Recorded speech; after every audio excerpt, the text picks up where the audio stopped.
Good evening, this is the Financial Week. I'm Milton Walker. Grace Kennedy has announced they will acquire a 49% stake in a new joint venture company, Majesty Foods.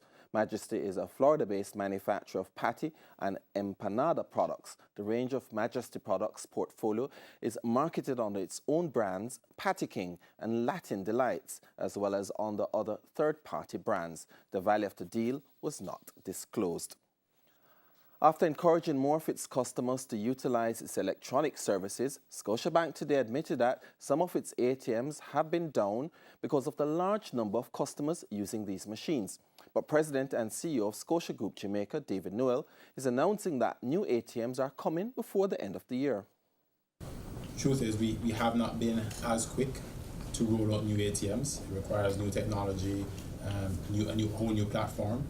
So during the year, we've made a significant investment in coming up with that new platform and securing that new technology. And we've started to actually roll out our new ATMs.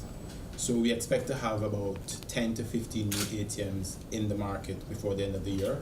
And we'll be placing those ATMs in areas that are most highly trafficked. But throughout next year, we're going to see more and more ATMs being rolled out.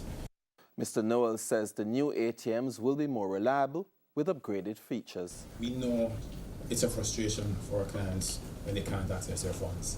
And if the ATM is only down for 20 minutes in a day, that may be the 20 minutes that you need to access funds. So our aim is to ensure that our ATMs are always available. May not be 100%, but our aim should be there. And so the new ATMs, coupled with the enhancements we're making to the original ATMs that we have, we believe will allow us to provide better service to our customers and more reliability for those ATMs. The Scotiabank announced after-tax profits of $12.8 billion yesterday. That's a 3% increase over the bank's performance last year. Currency trading ended today with the US dollar selling for $127.67. The Canadian dollar is being sold for $96.65. The pound closed the day at $162.75, while the euro is selling for $147.85 on average. Oil prices traded lower today. Oil for delivery in January went down by 23 cents to settle at $51.49 a barrel.